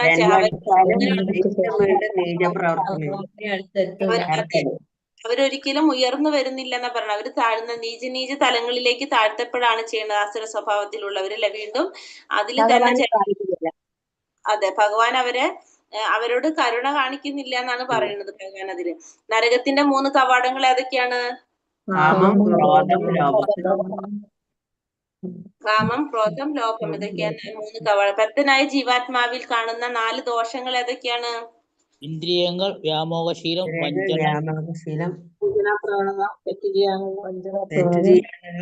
പ്രവണത, വ്യാമോഹശീലം, വഞ്ചന പ്രവണത. അപ്പൊ ഇന്ദ്രിയങ്ങളെല്ലാം അപക്വമായിട്ടുള്ള ഇന്ദ്രിയങ്ങൾ, അല്ലെങ്കിൽ പരിപൂർണത അല്ലാത്ത ഇന്ദ്രിയങ്ങളാണ് കേട്ടോ. അപ്പൊ പിന്നെ വഞ്ചന പ്രവണത, തെറ്റുവരുത്താനുള്ള പ്രവണത, വ്യാമോഹ ഇതൊക്കെയാണ് ദോഷങ്ങൾ വരുന്നത്. 4 തരത്തിലുള്ള ദോഷങ്ങൾ. മനുഷ്യ സമൂഹത്തിലെ എല്ലാതരം വീഴ്ചയ്ക്കും കാരണം എന്താണ്? വൈദിക പ്രമാണം, അജ്ഞാനം. ഭഗവാനെ കുറിച്ചുള്ള അജ്ഞത, ഭഗവാനെ കുറിച്ചുള്ള ജ്ഞാനം എന്ന പ്രമാണങ്ങൾ അല്ലെ. ആ പ്രമാണങ്ങളുടെ അജ്ഞത ഉണ്ടായി കഴിഞ്ഞാൽ എന്താണ്? ഭഗവാനെ കുറിച്ചുള്ള ഒരു ജ്ഞാനം നമുക്ക് കിട്ടുന്നില്ല. അപ്പൊ അതാണ് എല്ലാ വീഴ്ചകൾക്കും കാരണം, വൈദികമായിട്ടുള്ള ഗ്രന്ഥങ്ങളോടുള്ള വെറുപ്പ്. അപ്പൊ അതുകൊണ്ട് നമുക്ക് ഭഗവാനെ കുറിച്ച് മനസ്സിലാകുന്നില്ല. അതാണ് വീഴ്ചയ്ക്ക് കാരണം. ചൈതന്യ മഹാപ്രഭു ജനങ്ങളോട് ഉപദേശിച്ചത് എന്താണ്? ഭഗവാന്റെ ഹരേ കൃഷ്ണ മന്ത്രവും മന്ത്രം ഭഗവത്സേവത്തിൽ ഏർപ്പെടുക, ഭഗവത് പ്രസാദം ഭക്ഷിക്കുക. അതെ, ഹരേകൃഷ്ണ മഹാമന്ത്രം ജപിക്കുക, അതേപോലെ തന്നെ ഭഗവാന്റെ സേവനം ചെയ്തുകൊണ്ടിരിക്കുക, പ്രസാദം ഭക്ഷിക്കുക. ഈ 3 കാര്യങ്ങളാണ് ചെയ്യാനായിട്ട് നമുക്ക് വളരെ എളുപ്പത്തിൽ ചെയ്യാൻ പറ്റുന്ന 3 കാര്യങ്ങളാണ് ചൈതന്യ മഹാപ്രഭു പറഞ്ഞിരിക്കുന്നത്. ഒന്ന് നാമം ജപിക്കുക, പിന്നെ ഭഗവാന്റെ സേവനങ്ങളിൽ ഏർപ്പെട്ടുകൊണ്ടിരിക്കുക, പ്രസാദം ഭക്ഷിക്കുക. ഈ 3 കാര്യങ്ങളാണ് നമുക്ക് ചെയ്യാനായിട്ട് ആര് പറഞ്ഞിരിക്കുന്ന ചൈതന്യ മഹാപ്രഭു ഉപദേശിച്ചിരിക്കുന്നത്. കലിയുഗത്തിൽ ആരെല്ലാം തമ്മിലാണ് മത്സരം നടക്കുന്നത്? മനുഷ്യന്റെ ഉള്ളിൽ തന്നെ. മനസ്സിന്റെ ഉള്ളിൽ തന്നെയാണ് ദൈവികമായിട്ടുള്ളതും ആസുരികമായിട്ടുള്ള സ്വഭാവം ഇരിക്കുന്നത്. അതുകൊണ്ട് മത്സരം നടക്കുന്ന നമ്മളുടെ ഉള്ളിൽ തന്നെയാണ് ശത്രുക്കളുള്ളത് അല്ലെ. ആസുരിക സ്വഭാവവും ദൈവിക സ്വഭാവവും എവിടെ തന്നെയുണ്ട്? നമ്മുടെ എല്ലാം ഉള്ളിൽ തന്നെയുണ്ട്. ഇത് തമ്മിലാണ് മത്സരം നടക്കുന്നത്. ഹരേ കൃഷ്ണ, മനസ്സിലായോ ഇന്നത്തെ അധ്യായം? കട്ടാവുന്നുണ്ടോ? പോകുന്നുണ്ട് അല്ലെ? ഹരേ കൃഷ്ണ. നെറ്റിന് പ്രശ്നം വരുന്നുണ്ട് ഇവിടെ, എന്തെന്നറിയില്ല. ഹരേ കൃഷ്ണ. ഇതിലൊരു കഥ പറയുണ്ടായിരുന്നില്ലേ? ദക്ഷ പ്രജാപതിയുടെ ഒരു സ്റ്റോറി പറയുണ്ടായിരുന്നല്ലോ. അതായത് ദക്ഷ പ്രജാപതി ആരാണ്? ശിവന്റെ ഭാര്യ സതീദേവിയുടെ അച്ഛനാണ്. സതി ദക്ഷപുത്രി എന്നാണ് ആരറിയപ്പെടുന്നത്? സതീദേവി അറിയപ്പെടുന്നത്. അങ്ങനെ ദക്ഷ പ്രജാപതിക്ക് ആരും ഇഷ്ടമുണ്ടായിരുന്നില്ല, ശിവനോട് വലിയ താല്പര്യം ഉണ്ടായിരുന്നില്ല. പക്ഷെ എങ്കിലും സതീദേവിയുടെ നിർബന്ധ പ്രകാരമാണ് മകളെ ആർക്ക് വിവാഹം ചെയ്തു കൊടുക്കുന്നത്?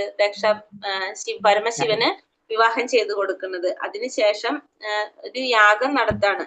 അപ്പൊ യാഗം നടത്തുമ്പോ യാഗത്തിൽ എന്താണ്? എല്ലാവരെയും ക്ഷണിക്കും. അപ്പോ ശിവനും യാഗത്തിന് ദക്ഷ പ്രജാപതിയും വരാണ് യാഗത്തിന്. അപ്പൊ ശിവനുണ്ട്, വിഷ്ണു ഉണ്ട്, എല്ലാവരും ഉണ്ട്, ബ്രഹ്മാവും എല്ലാവരും ഉണ്ട്. അപ്പൊ ദക്ഷ പ്രജാപതിക്ക് ഒരു അഹങ്കാരം ഉണ്ടായിരുന്നു. കാരണം പ്രജാപതിയാണ്. അപ്പൊ എല്ലാവരും ബ്രഹ്മാവ് കഴിഞ്ഞ ഞാനാണ് ഏറ്റവും വലുതെന്നാണ് ആര് ചിന്തിക്കുന്നത്? പ്രജാപതി ചിന്തിച്ചു കൊണ്ടിരിക്കുന്നുണ്ട്. അങ്ങനെ ആ യാഗത്തിലേക്ക് വരുമ്പോ ദക്ഷ പ്രജാപതിയെ കാണുമ്പോ എല്ലാവരും എഴുന്നേൽക്കും. പക്ഷെ ശിവൻ എഴുന്നേറ്റില്ല, ബ്രഹ്മാവ് എഴുന്നേറ്റില്ല. കാരണം എന്താണ്? ബ്രഹ്മാവ് എഴുന്നേറ്റില്ല, ബ്രഹ്മാവിന്റെ മകനാണല്ലോ. ശിവൻ എഴുന്നേൽക്കാതെ കണ്ടപ്പോ ആർക്ക് ദേഷ്യം വന്നു? പ്രജാപതിക്ക് ദേഷ്യം വന്നു. അപ്പൊ അത് ശിവൻ പക്ഷെ എന്ത് ചെയ്തുകൊണ്ടിരിക്കുകയായിരുന്നു? ഭഗവാൻ വിഷ്ണുവിനെ ധ്യാനിച്ചു കൊണ്ടിരിക്കുകയായിരുന്നു. പക്ഷെ ശിവൻ എഴുന്നേൽക്കാതെ കണ്ടപ്പോ ഈ പ്രജാപതിക്കായൊരു അഹങ്കാരാണ് ഫുള്ള് നിൽക്കുന്നത് പ്രജാപതിക്ക്. അപ്പൊ ദേഷ്യം വന്നു. അങ്ങനെ ആ ദേഷ്യത്തിൽ അവിടെ എന്താണ്? ആ യാഗം അലങ്കോലാവാണ് ചെയ്യുന്നത്. അങ്ങനെ സംസാരം വന്ന് അങ്ങനെ ആ യാഗം അലങ്കോലായി പോയി. അങ്ങനെ അതിനുശേഷം പിന്നീട് വീണ്ടും ഒരു യാഗം നടക്കാണ്. വീണ്ടും ദക്ഷ പ്രജാപതി ഒരു യാഗം നടത്താണ്. അപ്പൊ യാഗം നടത്തിയപ്പോ എല്ലാവരെയും ക്ഷണിച്ചു. ആരെ മാത്രം വിളിച്ചില്ല? ഭഗവാനല്ല, ശിവനെ മാത്രം, പരമശിവനെ മാത്രം ക്ഷണിച്ചില്ല. പക്ഷെ സതീദേവി കൈലാസത്തിൽ ഇങ്ങനെ നിന്ന് നോക്കുമ്പോ ആ യാഗത്തില് എല്ലാവരും ഇങ്ങനെ ഒരുങ്ങി നല്ല ഡ്രസ്സൊക്കെ ഇട്ട് നന്നായിട്ട് പോകുന്നത് കണ്ടപ്പോ ചോദിക്കുമ്പോ പറയാണ്, ഇങ്ങനൊരു യാഗം നടക്കുന്നുണ്ട്, അവിടേക്ക് പോവാണ്. അപ്പൊ സതീദേവിക്ക് ഭയങ്കര പ്രയാസം തോന്നി മനസ്സിൽ. കാരണം തന്നെ മാത്രം വിളിച്ചില്ലല്ലോ തന്റെ അച്ഛന്ന് ചിന്തിച്ചു. പക്ഷെ എങ്കിലും സതീദേവി ചിന്തിക്കാണ്, തന്റെ വീട്ടിൽ എന്തെങ്കിലും പ്രവർത്തിക്കുന്ന കാര്യങ്ങൾ വരും, എനിക്ക് പോകാനായിട്ട് പ്രോബ്ലം ഇല്ലല്ലോ എന്ന് ചിന്തിച്ചുകൊണ്ട് പോകാൻ തീരുമാനിക്കുകയാണ് സതീദേവി. അങ്ങനെ സതീദേവി ഭഗവാനോട് പരമശിവനോട് പറയുമ്പോ പരമശിവൻ എന്താ എതിർക്കാണ്, നീ പോകണ്ടെന്ന് പറയുന്നത്. പക്ഷെ സതീദേവി പറയണ സ്വന്തം വീട്ടില് വിളിക്കേണ്ട ആവശ്യമില്ലല്ലോ, പോകണമെന്ന് പറഞ്ഞിട്ട് അങ്ങനെ സതീദേവിനെ ഇഷ്ടമില്ലാതെ തന്നെ പറഞ്ഞയക്കാണ് ആര്? പരമശിവൻ പറഞ്ഞയക്കണം. ശിവന്റെ ഭൂതഗണങ്ങളെ കൂടിയിട്ട് സതീദേവിയെ പറഞ്ഞയക്കണം. അങ്ങനെ അവിടെ ചെല്ലുമ്പോ സതീദേവി ആരും മൈൻഡ് ചെയ്യണില്ല. അച്ഛനോ സഹോദരങ്ങളോ ആരും, സഹോദരങ്ങൾക്ക് മൈൻഡ് ചെയ്യാനായിട്ട് അച്ഛനെ പേടിച്ചുകൊണ്ട് അവരൊന്നും മൈൻഡ് ചെയ്യുന്നില്ല. സതീദേവിക്ക് പ്രയാസമാണ്. അങ്ങനെ സതീദേവി നോക്കുമ്പോ എന്താണ്? യജ്ഞശിഷ്ടവും, അങ്ങനെ ഓരോ യജ്ഞത്തിനും ഓരോ ശിഷ്ടം വെക്കണല്ലോ ഓരോരുത്തർക്കും. അത് ആർക്ക് വെച്ചിട്ടുണ്ടായിരുന്നില്ല? പരമശിവന് മാത്രം വെച്ചിട്ടുണ്ടായില്ല. ഇത് കണ്ടപ്പോ ആർക്ക് ദേഷ്യം വരാണ്? സതീദേവിക്ക് ദേഷ്യം വരാണ്. അങ്ങനെ സതീദേവി പെട്ടെന്ന് തന്നെ സതീദേവിയുടെ ആ ഒരു ഭാവം മാറണം. സതീദേവി ദേഷ്യം വന്നിട്ട് സതീദേവി എന്ത് പറയാണ്? ഈ പ്രജാപതിയുടെ അടുത്ത്, ദക്ഷന്റെ അടുത്ത്, അച്ഛന്റെ അടുത്ത് ദേഷ്യപ്പെടുകയാണ്. കാരണം പരമശിവൻ ആരാണെന്ന് നിങ്ങൾക്ക് മനസ്സിലായില്ലേ? നിങ്ങൾക്ക് അറിയില്ലേ? നിങ്ങള് പരമശിവന് വെക്കാത്തതെന്നൊക്കെ ചോദിച്ചിട്ട് സത്യത്തില് സതീദേവി പോയത് എന്തിനാണ്? അച്ഛനെ പറഞ്ഞ് മനസ്സിലാക്കാൻ പോയതാണ്. പക്ഷെ അവിടെ ചെന്ന് അച്ഛന്റെ ആ പ്രവൃത്തി കണ്ടപ്പോ ദേഷ്യം കൂടാണ് ചെയ്യുന്നത്. അങ്ങനെ സതീദേവി ആണെങ്കിലോ ഇവിടെ പരമശിവന്റെ അടുത്ത് ദേഷ്യത്തില് ാണ് അച്ഛന്റെ ഈ ഇതിലേക്ക് വന്നത് തന്നെ അല്ല, കാരണം പോവണ്ടെന്ന് പറഞ്ഞിട്ട് നിർബന്ധിച്ച് പോന്നതാണ് ഇങ്ങോട്ട്. അപ്പൊ തിരിച്ച് പോകാനും സാധിക്കില്ല. എല്ലാ വിഷമവും എല്ലാം കൊണ്ട് സതീദേവിക്ക് ആകെ സഹിക്കാൻ സാധിക്കാതെ സ്വയം അഗ്നി കൊണ്ട് ഒരുക്കിയിട്ട് അതില് ചാടാണ് ചെയ്യുന്നത് ആര്? സതീദേവി. അങ്ങനെ സ്വന്തം ആത്മഹൂതി വരുത്താണ് ചെയ്യുന്നത് അവിടെ. അപ്പൊ പ്രജാപതിയുടെ ഒരു അഹങ്കാരമാണ് അവിടെ സംഭവിക്കുന്നത്. ആ അഹങ്കാരം കൊണ്ട് സ്വന്തം മകള് നഷ്ടമായി, യാഗം അനങ്കോലായി. അങ്ങനെ ശിവൻ ഇത് അറിഞ്ഞ് ശിവന് വരാണ്. ശിവൻ വന്ന് എന്താ പറയാ, സ്വന്തം ഭാര്യ ആത്മഹത്യ ചെയ്തില്ല, ആത്മഹൂതി വരുത്തിയാണ് ഇതില് ചാടിട്ട്. അങ്ങനെ ആ ദേഷ്യത്തിന് മൊത്തം അവിടെ ആകെ എന്താ പറയാ, ശിവന് ദേഷ്യം വന്നു കഴിഞ്ഞാലുള്ള ഒരു അവസ്ഥ എങ്ങനെ ആയിരിക്കില്ല, അത് അവിടെ ആകെ പ്രശ്നം ഉണ്ടാക്കുകയാണ് ചെയ്യുന്നത്. പിന്നെ വിഷ്ണു ശിവൻ എന്താ ചെയ്യുന്നത്, സമാധാനിപ്പിക്കുകയാണ് ചെയ്യുന്നത്. പക്ഷെ ദക്ഷന്റെ ആ ദേഷ്യത്തിൽ എന്താ ചെയ്യുന്നത്, ദക്ഷന്റെ തല മാറ്റാണ് ചെയ്യുന്നത്. പിന്നെ അതിനുശേഷം സമാധാനത്തില് വന്നപ്പോ ശിവന് എന്താ ചെയ്യണത്, വീണ്ടും ജന്മം കൊടുക്കാനായിട്ട് സാധിക്കില്ലല്ലോ. അങ്ങനെ ആടിന്റെ തല വെച്ചു കൊടുക്കുകയാണ് ചെയ്യുന്നത്. അപ്പോഴാണ് ദക്ഷന് താൻ ചെയ്ത തെറ്റിന്റെ ഇത് മനസ്സിലാവുന്നതും അങ്ങനെ വീണ്ടും ആ യാഗം ചെയ്യാണ് ചെയ്യുന്നത്. അങ്ങനെ സതീദേവി അപ്പൊ ഈ ഒരു അഹങ്കാരം കൊണ്ട് എന്താ സംഭവിച്ചത്, താനാണ് ഏറ്റവും വലുതെന്നാണ് ആര് ചിന്തിച്ചിരുന്നത്? ദക്ഷ പ്രജാപതി ചിന്തിച്ചിരുന്നത്. അതിന്റെ ഫലമായിട്ട് സ്വന്തം മകള് നഷ്ടമായി, ആ യാഗങ്ങള് അലങ്കോലമായി. അങ്ങനെ പല രീതിയിലുള്ള ബുദ്ധിമുട്ടുകൾ അവിടെ സംഭവിച്ചു. തനിക്ക് മാത്രമല്ല ചുറ്റും കൂടി നിന്നവർക്കും അല്ലെ. അതാണ് ഈ ആസുര സ്വഭാവികളുടെ ലക്ഷണം. അവർക്ക് മാത്രമല്ല പ്രശ്നം ഉണ്ടാകുന്നത്, അവരെ ചുറ്റുപറ്റി നിൽക്കുന്ന എല്ലാവരെയും അത് ബാധിക്കുകയാണ് ചെയ്യുന്നത്. അത് ആരും മനസ്സിലാക്കുന്നില്ല, ഈ ആസുര സ്വഭാവികള് മനസ്സിലാക്കുന്നില്ല. അതാണ് ഈ ദക്ഷന്റെ കഥ വരുന്നത്. അതിനുശേഷം പിന്നീട് അയാൾ ദക്ഷ പ്രജാപതി നല്ല രീതിയിൽ ബാക്കി എന്താണ്, ഏത് സ്ഥലത്താണ് പോയിട്ട് യാഗം ചെയ്തത് പറയുന്നത്, ഹരേ കൃഷ്ണ പോയിട്ട് പെട്ടെന്ന്. അപ്പൊ അങ്ങനെ ദക്ഷ പ്രജാപതിയുടെ ഒരു കഥ അങ്ങനെയാണ് പറഞ്ഞത്. ഒത്തിരി നന്നായിട്ട് പറയാനുണ്ട്, പക്ഷെ ഞാൻ സമയവും പിന്നെ ഇതും കാരണം കൊണ്ടാണ്. ഇവിടെ നെറ്റിന്റെ ഒരു ഇഷ്യൂ വരുന്നുണ്ട്. ഹരേ കൃഷ്ണ, ക്ലിയർ ആവുന്നു ഹരേ കൃഷ്ണ മാതാജി. ഹരേ കൃഷ്ണ. മനസ്സിലായി, കഥ മനസ്സിലായി. ഹരേ കൃഷ്ണ. ഹരേ കൃഷ്ണ. ഹരേ കൃഷ്ണ മാതാജി. അപ്പോ ഇനി എന്തെങ്കിലും ചോദിക്കാനോ പറയാനുണ്ടെങ്കിൽ നമുക്ക് ചോദിക്കാം. ഹരേ കൃഷ്ണ. വഞ്ചകൽപതരൂപേശ്ച കൃപാസിന്ധുഭ്യവച പതിതാനാം പാവനേഭ്യോ വൈഷ്ണവേഭ്യോ നമോ നമഃ. അനന്തകോടി വൈഷ്ണവൃന്ദിക്ക് ജയ്. ശ്രീല പ്രഭുപാദിക്ക് ജയ്. ശ്രീല ഗുരുദേവിക്ക് ജയ്. നിതായ് ഗൗര ബ്രഹ്മാനന്ദേ. ഹരി ഹരി ബോൽ. ഹരേ കൃഷ്ണ. ഹരേ കൃഷ്ണ മാതാജി.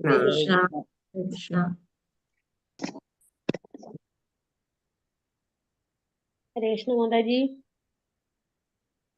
ഹരേ കൃഷ്ണ. ഹരേ കൃഷ്ണ. ഒരു ഡൗട്ട് ഉണ്ടായിരുന്നല്ലോ. ഹരേ കൃഷ്ണ. പോയി തോന്നുന്നു മാതാജി. ഓക്കെ. ഞാന് കാമമാശ്രിത്യാന്ന് അതില് കിടക്കുന്നത്. അപ്പം അതില് മമാശ്രിത്യാന്ന് കിടക്കുന്നത്.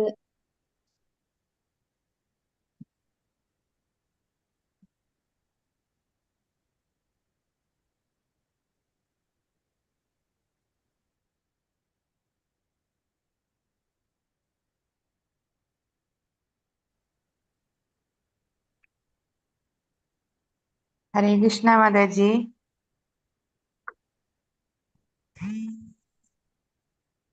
ഹരേ കൃഷ്ണ മാതാജി.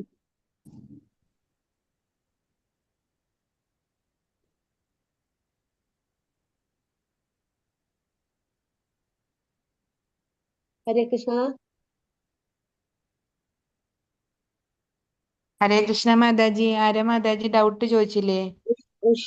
അതെ അതെ, ഞാനേ അതൊരു കാമമ 10ാമത്തെ ശ്ലോകത്തിലെ മാതാജിക്ക് നെറ്റ് പ്രോബ്ലം കാരണം പെട്ടെന്ന് അതിൽ നിന്ന് ഇറങ്ങി. അതുകൊണ്ടാണ് മാതാജി ഈ ക്വസ്റ്റ്യൻ നോട്ട് ചെയ്ത് വെച്ചോളൂ. നാളെ മാതാജി കേറുമ്പോ ചോദിക്കാം. Okay okay. മാതാജി ഇപ്പൊ വിളിച്ചിട്ടുണ്ടായിരുന്നു, തിരിച്ചു കേറാൻ പറ്റുന്നില്ല എന്ന് പറഞ്ഞു. ഹരേ കൃഷ്ണ. അപ്പൊ ലീവ് ചെയ്യാട്ടോ. ഹരേ കൃഷ്ണ. ഹരേ കൃഷ്ണ.